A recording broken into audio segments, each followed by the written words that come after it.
Good morning each and everyone. हम पढ़ रहे हैं इनकम टैक्स। इनकम टैक्स में कैपिटल गेन में ये शीट मेरे हिसाब से 99% कंप्लीट कर चुके हैं। 1% जो टॉपिक बाकी है हमारा वो इस शीट में है ही नहीं। वो टॉपिक पढ़ने से पहले एक बहुत अच्छा डाउट लेके आया कि स्टूडेंट, डाउट तो नहीं, उसने पूरी शीट को ढंग से खंगाला और उसको एक लाइन मिल गई ऐसी कि सर ये आपने एक्सप्लेन नहीं करी, मेरे को ऐसा लग रहा है कि इसमें जो बात लिखी हुई है मेरे को समझ में नहीं आई। तो पहले तालियां बजा दो सिद्धि के लिए। ठीक, बस मान रहा है तो सिद्धि है। अच्छा, टॉपिक क्या है? टॉपिक है सेक्शन 54 एफ। सेक्शन 54 एफ क्या पढ़ा है हमने इसके बाद? इसमें एनीवन हैंड रेज करके बताओ। सेक्शन 54 एफ में क्या पढ़ा है हमने? एक मिनट, ये बता रही है हिमानी। ये पढ़ा वरना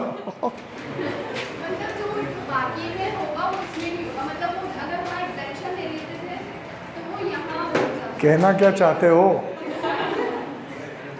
नहीं नवलीन नहीं, वैशाली 54 एफ में क्या पढ़ा है हमने?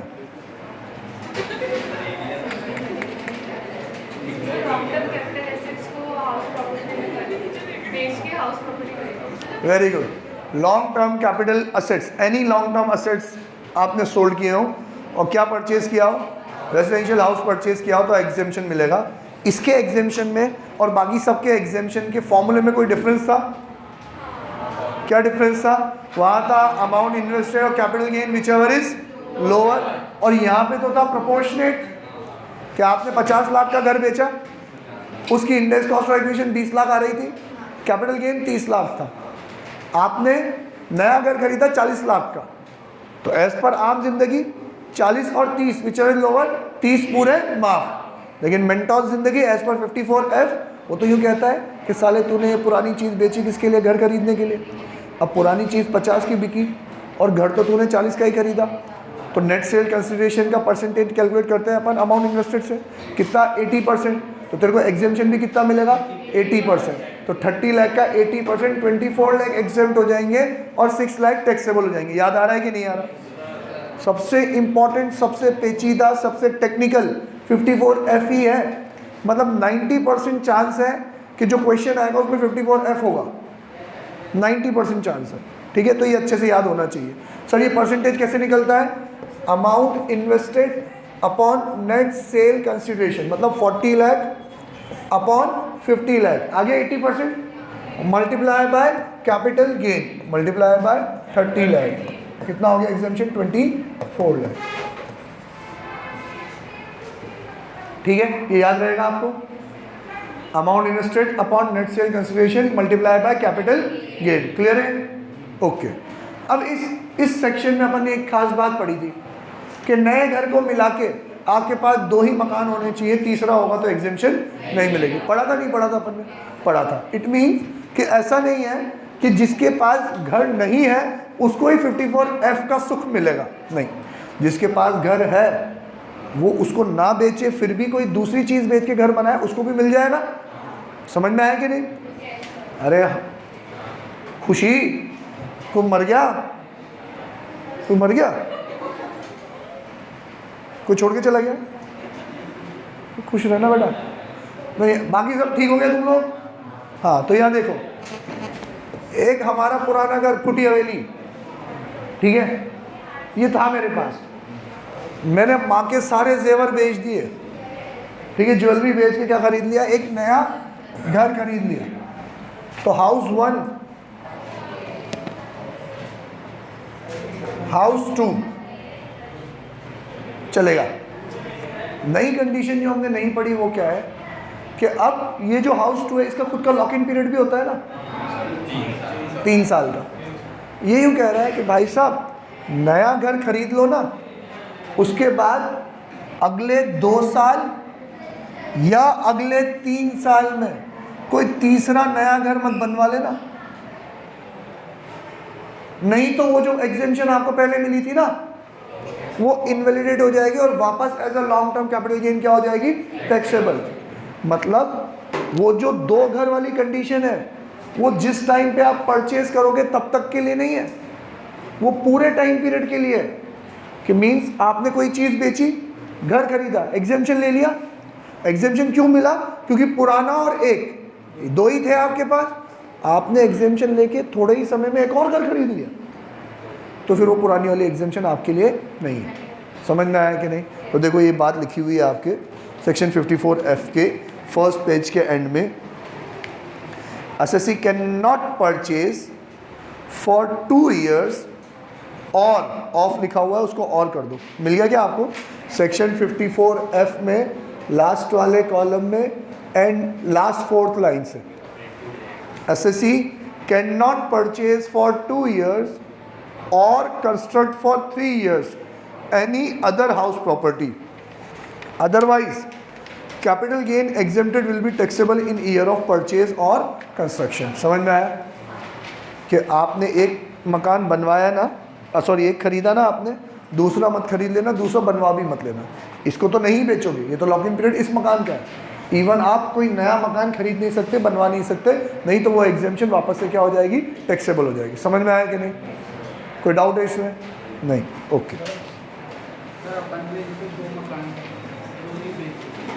एक के कैपिटल गेन का जो अमाउंट है और जो दूसरा होता है उसके कंस्ट्रक्ट दोनों को मिल जाएंगे। कैसे मिलेंगे? कैसे मिलेंगे? देखो इसका सवाल सुनो, बढ़िया सवाल है। सर मेरे पास तो 2 घर थे, हाउस 1 हाउस 2, ठीक है। हाउस 1 बेच के मैंने लैंड खरीद ली, हाउस 2 बेच के मैंने दूसरा मकान खरीद लिया, इसी के ऊपर कंस्ट्रक्शन करवा लिया। समझ रहे हो?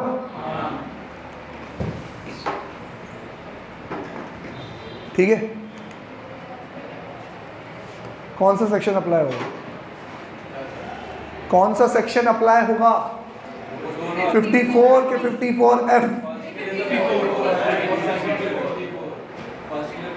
54 ही तो लगेगा बेटा, घर बेचे घर ही तो बना रहा है, दोनों पे एग्जेम्पशन मिलेगा आपको। फर्स्ट पे भी 54 है, सेकंड पे भी 54 है। मैंने जो ज़मीन खरीदी वो घर के लिए ही तो खरीदी, तो रेजिडेंशियल हाउस तो माना जाएगा। बिना ज़मीन खरीदे कंस्ट्रक्ट करवा लूँगा क्या मैं? मैंने मकान बेचा 50 लाख का, 20 लाख का कॉस्ट ऑफ एक्विजिशन, 30 लाख का कैपिटल गेन, एग्जेम्प्ट करवाने के लिए मैं 40 लाख का मकान बनवा रहा हूँ, तो हवा में बनवाऊँ क्या ज़मीन मकान? पहले 10-15 लाख की ज़मीन खरीदूंगा, उस पर 20-25 लाख का कंस्ट्रक्शन करवाऊंगा, तब जाके 40 लाख का मेरा मकान बना। इसका मतलब लैंड भी रेजिडेंशियल हाउस में इंक्लूड होती है कि नहीं होती? होती है। अब तुम्हें तो और प्रो वर्जन पूछना चाहिए मुझसे, सर मैंने ज़मीन तो खरीद ली पर मकान नहीं बनवा पाया, मिलेगा क्या? मिल जाएगा। रेजिडेंशियल लैंड होनी चाहिए वो, मिल जाएगा। नहीं बनवा पाया सर बनवा रहा था, बनवाते बनवाते कंप्लीट नहीं करवा पाया, अधूरा बन गया, आरसीसी स्ट्रक्चर बन गया, मिल जाएगा? मिल जाएगा। उन्होंने कहा 3 साल में बनना चाहिए, 3 साल बाद जो बनेगा उसका एग्जेम्पशन नहीं मिलेगा, 3 साल में जितना बन जाएगा उसका तो एग्जेम्पशन मिलेगा। हाँ ठीक है। मतलब आपको कंस्ट्रक्शन 3 साल में करवाना है तो उसका मतलब ये नहीं है कि कंस्ट्रक्शन 3 साल में कंप्लीट हो जाना चाहिए।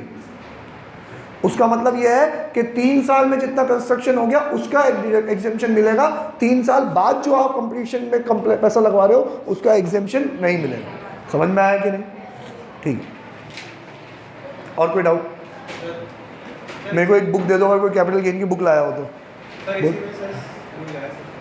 अबे तो ये डाउट पूछ, बुक तो वो लोग देख लेंगे अपने पास। सर मैं पूछ रहा हूँ सर, इसी में जो सेक्शन 54B, 54D और 54F है, तो इसमें बिफोर 3 ईयर से पहले अगर ट्रांसफर या सेल कर देते हो तो 54B में शॉर्ट टर्म कैपिटल गेन लग रहा है और वहीं में 54F पे लॉन्ग टर्म कैपिटल गेन लग रहा है।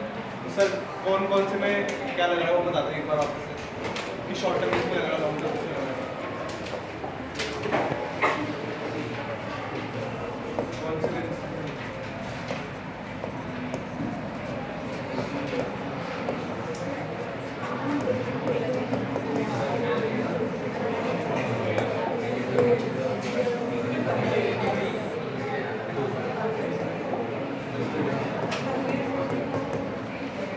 अरे भाई साहब का डाउट पूछ लो, क्या कह रहे हो? ये कह रहा है कि सर पांचों में हम कोई ना कोई नया असेट खरीदते हैं, कंडीशनल एग्जेम्पशन है ना, नई चीज़ खरीदने पे पुराना वाला कैपिटल गेन क्या हो जाता है, एग्जेम्प्ट हो जाता है। तो जैसे ही नई चीज़ खरीदने पे एग्जेम्पशन होता है तो नई चीज़ पे क्या अप्लाई हो जाता है, लॉक इन पीरियड। उस लॉक इन पीरियड में अगर आपने वो नई चीज़ बेच दी तो पुराना वाला एग्जेम्पशन जो होता है वो इनवैलिडेट हो जाता है। इनवैलिडेट हो जाता है मतलब वो इस साल में क्या हो जाएगा, टैक्सेबल हो जाएगा। तो वो taxable as a short term रहेगा कि ऐसा लॉन्ग टर्म रहेगा, ये इसका डाउट है, क्योंकि इस 4 में तो उन्होंने लिख रखा है as a short term, short term, short term, short term, और यहाँ लिख रखा है लॉन्ग टर्म। क्या फ़र्क है? तो बेटा ये नोट्स पुराने हैं, ये नोट्स पुराने हैं, इसलिए इसमें से शॉर्ट टर्म का शॉर्ट टर्म ही रह गया है। आप यहाँ पे करो short term oblique long term, short term oblique long term, short term oblique long term, short term नहीं, इसमें तो सिर्फ और सिर्फ लॉन्ग टर्म।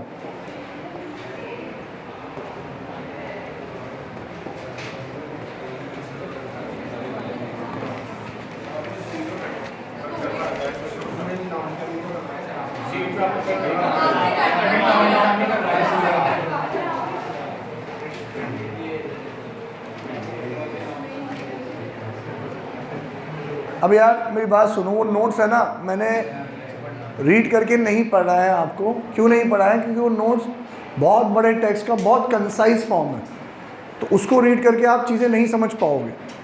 वो आपको तभी समझ में आएगी कि पहले आपने चीज़ों को इन डिटेल इन डेप्थ पढ़ा होगा और फिर अब आप वो चीज़ें रीड कर रहे हो।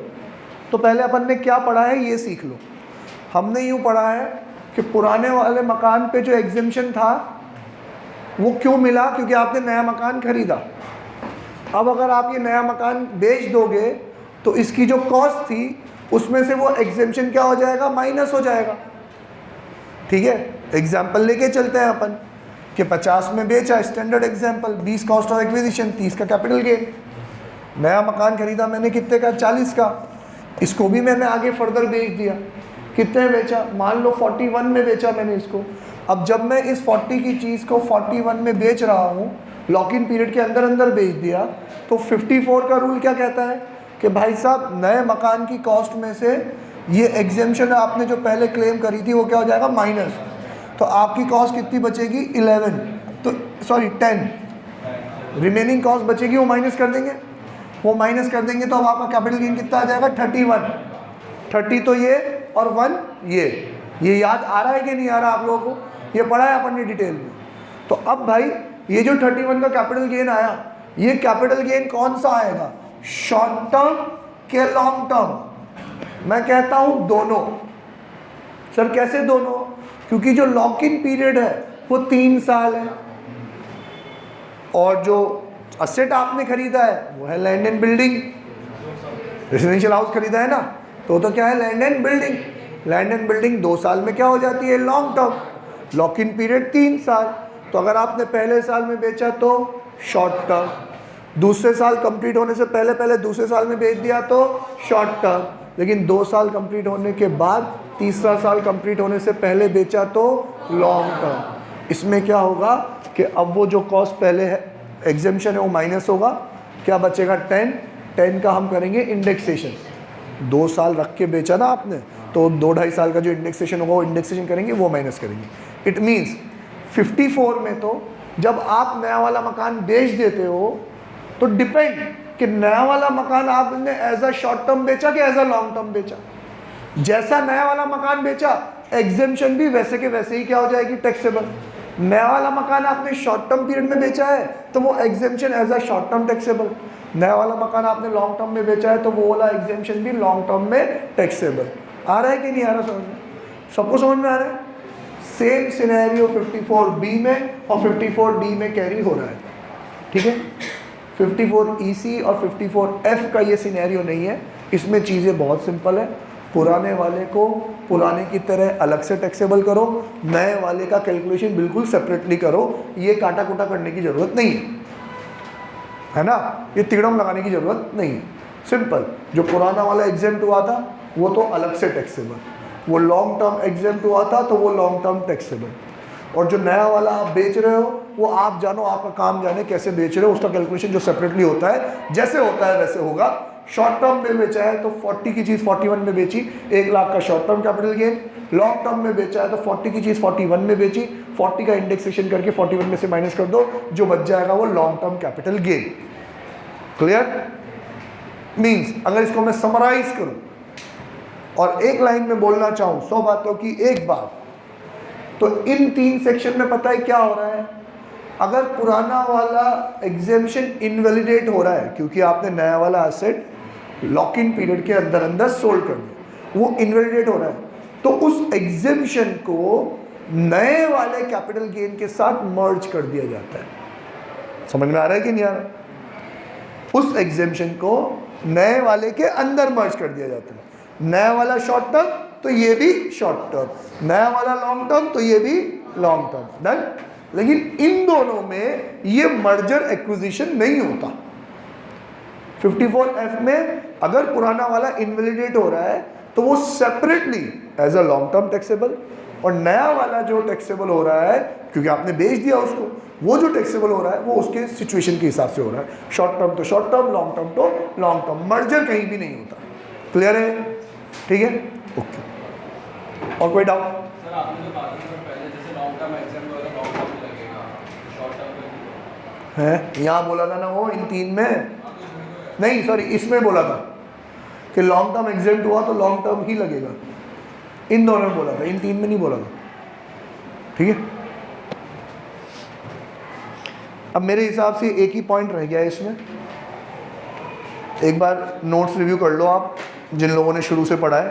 कैपिटल एसेट्स पढ़ लिया अपन ने, शॉर्ट टर्म लॉन्ग टर्म पढ़ लिया, points to be remembered, full value of consideration की टेबल पढ़ ली हमने, कॉस्ट ऑफ एक्विजिशन की as a financial asset, exemption, conditional unconditional, land की टेबल, 54 EC आपके पीछे चार्ट में भी आ गया है, पीरियड ऑफ होल्डिंग पढ़ लिया हमने, इक्विटी शेयर्स की टेबल पढ़ ली 112, 111, 111A, 112A, और स्पेसिफाइड एग्रीमेंट भी पढ़ लिया, transaction not regarded as transfer पढ़ लिया, असरटेनमेंट ऑफ कॉस्ट पढ़ लिया, स्लम सेल पढ़ लिया, एडवांस मनी रिसीव्ड भी पढ़ लिया था अपन ने। ठीक है, और ये एग्जेम्पशंस भी पढ़ लिए। फॉलो। नेक्स्ट है आपका सेल ऑफ इमूवेबल प्रॉपर्टी, कि जब आप इमूवेबल प्रॉपर्टी बेचते हो, इमूवेबल प्रॉपर्टी मतलब लैंड एंड बिल्डिंग, ये 2 चीज़ें जब आप बेचते हो, तो मैंने अभी आपको पिछले लेक्चर्स में कहीं ना कहीं एक्सप्लेनेशन में ये समझाया है कि भैया दुनियादारी में पता है क्या होता है। जब हमने स्टैम्प ड्यूटी वैल्यू की बात करी थी स्पेसिफाइड एग्रीमेंट में, तब मैंने आपको बताया था कि दुनियादारी में असल में ये होता है कि जो ज़मीन 1 करोड़ में बिकती है उसके पेपर 1 करोड़ के नहीं बनते, उसके पेपर कम के बनते हैं, क्योंकि बेचने वाला भी पूरी इनकम को शो नहीं करना चाहता और ख़रीदने वाला खुद चोर है, उसने भी अपनी इनकम 2 नंबर से कमाई होती है, तो वो भी नहीं बता सकता कि मैंने इतने सारे पैसे जिससे ऐसे खरीदा वो मैं कहाँ से लाया। तो दोनों ही अपने रजामंदी से कम के पेपर बनाते हैं। ये बात यूनिवर्सल फैक्ट है, सबको पता है, सरकार भी मेरा वीडियो देखती है तो उनको भी पता है उनको, करें क्या? सबको पता है ये चोरी तो होती है, धड़ल्ले से खुलेआम हो रही, पकड़े कैसे? बताओ, आप सोचो। पहले जिनको समझ में नहीं आया वो हुआ क्या, मैंने दिव्यांश से कोई प्रॉपर्टी परचेस करी, सौदा हुआ 1 करोड़ में। मैं कहूँगा दिव्यांश पेपर 60 लाख के ही बनाना, बाकी के 40 लाख बैग भर के कैश लाऊंगा, तेरे को देके जाऊंगा। दिव्यांश कह रहा है क्यों सर, 1 करोड़ के बनाते ना, लीगल प्रूफ रहेगा कि 1 करोड़ में बेची, 1 करोड़ में खरीदी। मैंने कहा बेवकूफ़, 1 करोड़ पे तेरा कैपिटल गेन का टैक्स कितना सारा आ जाएगा? तो हाँ सर, हाँ रेंदो 60 का ही बनाओ, और मैं तो कह रहा हूँ 40 का ही बना दो सर, 20 का ही बनाओ ना, अपने बाप को क्या जा रहा है। ठीक है, तो अब उस बारे में बात बाद में करेंगे कि 40 पे क्यों नहीं बना रहे, 20 पे क्यों नहीं बना रहे, इस बार की बात बाद में करेंगे। पहला मेरा भी पॉइंट ऑफ व्यू देख लेते हैं। सर यही दिव्यांश कह रहा है, आपको क्या है, टैक्स लगेगा मेरे पे लगेगा, आपके बाप पे क्या जा रहा है, बनाओ आप तो 1 करोड़ से, 1 करोड़ से बनाओ ना, मेरा टैक्स लग रहा है, तुम क्यों ये सलाह दे रहे हो?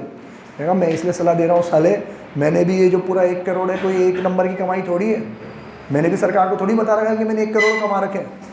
मैं तो बहुत गरीब बताता हूँ अपने आप को, मैं तो सरकार को बताता हूँ मैं 5 लाख ही कमाता हूँ बस, इसमें मैं 2 लाख रुपए खर्च कर देता हूँ, 3 लाख रुपए बच जाते हैं, 20 साल हो गए कमाते कमाते, 3 लाख के 60 लाख हो गए मेरे पास, प्रॉपर्टी खरीद रहा हूँ 60 लाख की। 1 करोड़ बता दूंगा तो सरकार पूछेगी ना बाकी के 4 लाख कहाँ से लाया तू, 40 लाख कहाँ से लाया तू, क्या जवाब दूंगा? इसलिए चुपचाप 60 का ही बना। क्या ठीक है सर, अपन दोनों का काम हो जाएगा, 60 लाख का पेपर बनाते हैं। ये बात सरकार जब पेपर देख रही है उनको पता है कि ये जो पेपर 60 लाख का मेरे पास आया है ये प्रॉपर्टी 60 की नहीं है, बिकी तो ज़्यादा में ही होगी। और लेकिन कितने ज़्यादा में बिकी होगी इसका गेस सरकार कैसे करेगी? और मार्केट वैल्यू तो फ्लक्चुएट होती रहती है। उस पॉइंट ऑफ टाइम पे मार्केट वैल्यू क्या थी? और मार्केट वैल्यू का सबसे बड़ा फैक्टर होता है नेगोशिएशन, और मार्केट वैल्यू का दूसरा बड़ा फैक्टर होता है ऑथेंटिसिटी। मार्केट वैल्यू की ऑथेंटिसिटी उस पॉइंट ऑफ टाइम पे कहाँ से क्या लाओगे आप? ऑथेंटिक कैसे कहोगे? कोई सर्टिफाई थोड़ी करके देगा ये मार्केट वैल्यू है, और चलो वो सर्टिफाई करके दे भी देगा तो हम क्यों माने भाई? मेरे को पैसों की गरज थी, मैंने सस्ते में बेची। मुझे प्रॉपर्टी की गरज थी, मैंने महंगे में खरीदी। वो साला बहुत बड़ा चिंदी चोर था, खूब बार्गेन करवा गया वो। तो आप फिक्स कैसे कर सकते हो?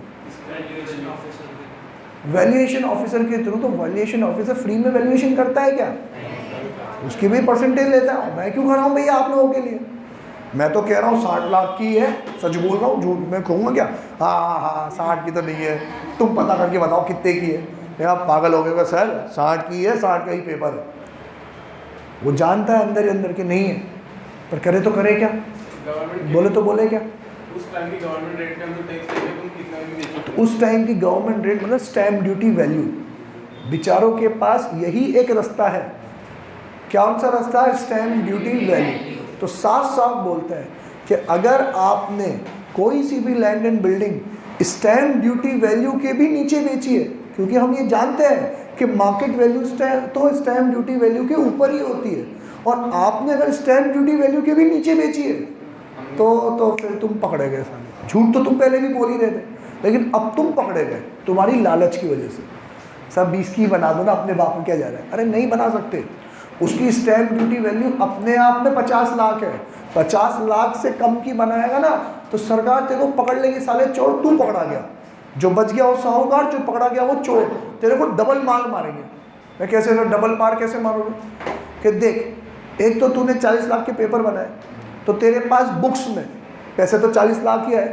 तेरी 1 नंबर की कैपिटल तो कितनी आई? 40 लाख। पर सरकार तुझसे टैक्स कितने पे लेगी? 50 लाख। वो हाउस प्रॉपर्टी वाला रूल लगा देगी, विच एवर इज हायर, कि तूने कम में बेची तो क्यों बेची, हम क्या जाने, हम तो ज़्यादा वाले पे ही टैक्स देंगे। अगर स्टैम्प ड्यूटी वैल्यू 50 है और तू कह रहा है मैंने 40 में बेची, तो तू जान, तेरा काम जान, हम तो टैक्स कितने पे लेंगे? 50 पे ही लेंगे। तो 50 पे तुझे टैक्स भी देना पड़ गया। तेरे पास बुक्स में पैसे भी 40 आए, टैक्स भी 50 पे देना पड़ गया। तेरे साथ साथ ये अगला भी पकड़ा जाएगा, जिसने तुझसे 50 लाख में खरीदी ना ज़मीन, 40 लाख में खरीदी ना ज़मीन, वो भी पकड़ा जाएगा। वो कैसे पकड़ा जाएगा? उसको यूँ कहेंगे, अरे भाई तेरे को तो मज़ा आ गया, 50 की स्टैम्प ड्यूटी वाली चीज़ तुझे तो 40 में ही मिल गई, 10 लाख का फ़ायदा हुआ कि नहीं हुआ? तो ये तेरी अदर सोर्सेज में टैक्सेबल। तो ये 10 लाख पे अदर सोर्स नहीं, ये सब आपको देखने में भी आपको ही देखूंगा। सलमान खान भी आ जाए ना निकालने तो मैं ही हूँ, ठीक है? अब तो वो उसको यूँ बोलेंगे 10 लाख रुपए तेरे ऊपर भी टैक्सेबल, क्योंकि तुझे 10 की चीज़ सस्ते में मिल गई, तो तेरे लिए अदर सोर्सेज, और इसके लिए तो 40 नहीं 10-50 पे टैक्स। तो 10 पे तुझसे भी लेंगे, उससे भी लेंगे।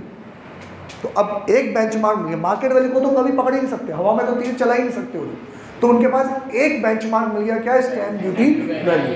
तो अब देखो 2 टर्म है मेरे पास, एक है सेल कंसिडरेशन और एक है स्टैम्प ड्यूटी वैल्यू। तो और किसी एसेट में ये रूल नहीं है, सिर्फ और सिर्फ लैंड एंड बिल्डिंग में सरकार ये कहती है कि साले तुम सब चोर हो, लेकिन हम करें क्या, तुम्हें पकड़े कैसे?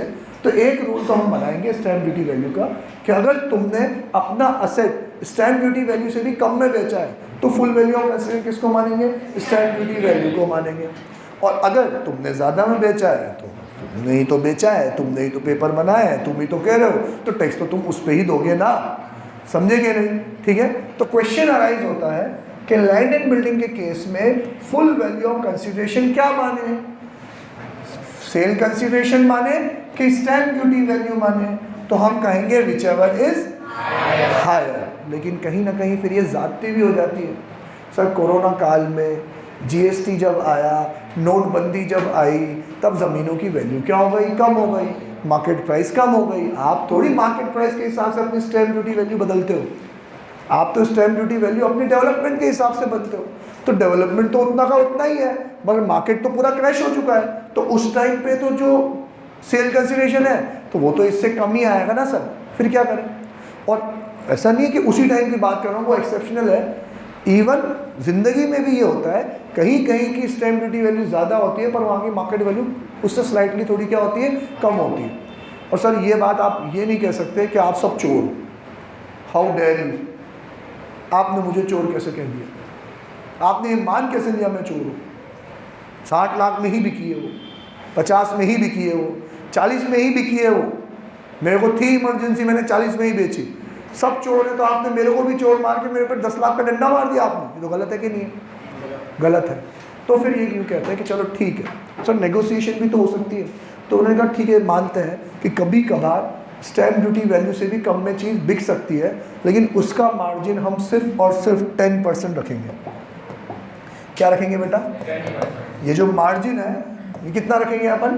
10%। कि अगर आपकी sale consideration stamp duty value से कम है, sale consideration stamp duty value से कम है, और वो जो मार्जिन है वो 10% के अंदर अंदर का मार्जिन है, तो we will let you go, कोई बात नहीं, जा सिमरन जी ले अपनी ज़िंदगी, इतना मार्जिन अलाउड होता है। इसका मतलब अब मैं यूँ कहूँ कि स्टैम्प ड्यूटी वैल्यू तो थी 50 लाख, स्टैम्प ड्यूटी वैल्यू कितनी थी? 50 लाख। मैंने कितने में बेचा? 48 में।